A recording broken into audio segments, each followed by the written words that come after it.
Also, I've been wanting to make this video for a while, like pretty much as soon as I started healing in Final Fantasy so many years ago.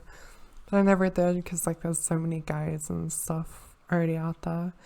But I've noticed even still to this day, like 5 years later, really good players are like people who've been playing the game for a while. They're leveling their healer or they're trying it out in the raid. And they struggle. They just, I don't know why, like with tanks and dungeons, the tank will go for a big pull and they'll struggle, the tank will die, everybody dies. Um, and then like the tank usually would be polite and be like, I'm sorry, I didn't mean to big pull or whatever. But if you don't want to get into that circumstance, you want to get to know your class a little bit better, I guess this video is for you. I'm gonna go over a few things that like will just help, I guess, familiarize yourself with your class a little bit better and get ready even for things like savage raids. I'm gonna assume that you know all your abilities already, like your single target, your AoE, your class specific skills. So with Scholar, for this example, we're gonna start with big pulls as well. Pretty much every other guide will say you're a DPS first, which is true, right? To an extent. Like, you know the meme, healers adjust. Pretty much picture that. You have to like adjust every situation, whether like there's only a couple enemies left and yeah, you can purely DPS, or there's a huge pull, then yeah, okay, you're pretty much only going to be healing. That way your tank can pull like half the map and he doesn't have to worry about you DPSing and him dying, right? So if you're worried about mana, essentially always have lucid dreaming ticking no matter when. Like if you engage a fight, you pop that, and just so you don't have to worry about it. It's only 60 seconds. You're going to have it up ready for like the boss or whatever. Don't be afraid to use your big cooldowns, especially like summon Seraph, especially like you have this rolling, you have like your Whispering Dawn rolling or whatever. Like the tank's pretty much going to be fine on most pulls, and you can DPS even on big pulls. Like that's what I mean, like read the situation. Scholar is really good for this because if you see the heat, like the yellow shield bar up, you can be comfy, you can DPS and stuff like that, or you have this like ready in case he drops Slayer. White Mage is pretty good. White Mage is like really good for letting the tanks or anyone drop Slayer because they can just like burst them up.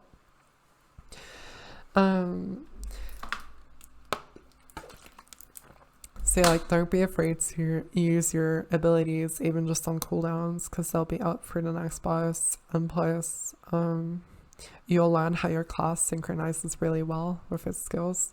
Like Aether Pact, for example, you pop Whispering Dawn first, you have the tick running, you pop Aether Pacts, you have one of these just in case, and then you're like weaving a Locrium in with Art of Wars.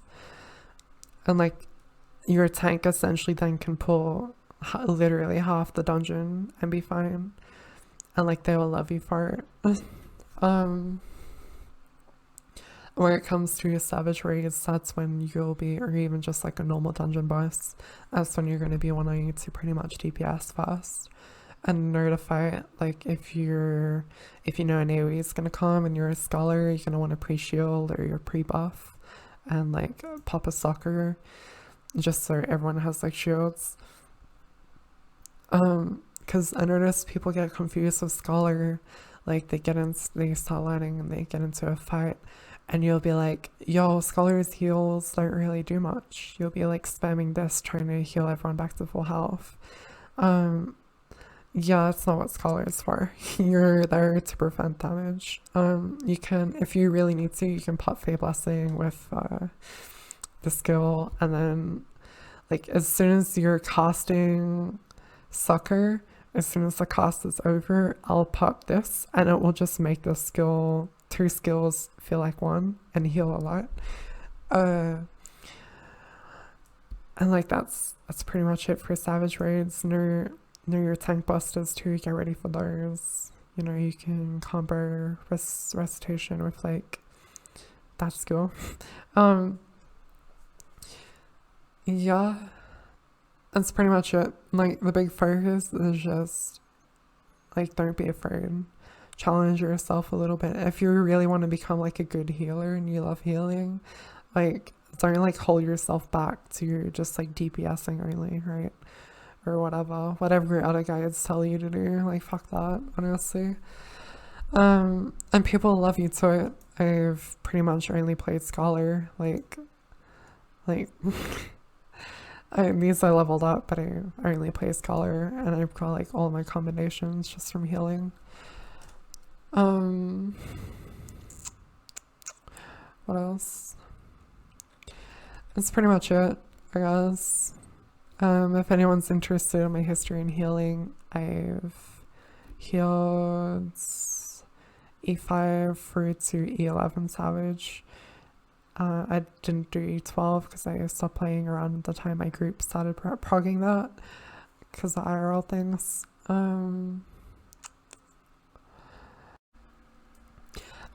There's something I left out that like I forgot to mention. If you're on PC, something that really helped me like ages ago is like forget all the hotkeys to select a player on your like party list, because if you're on PC, as soon as you touch your mouse comes out, right?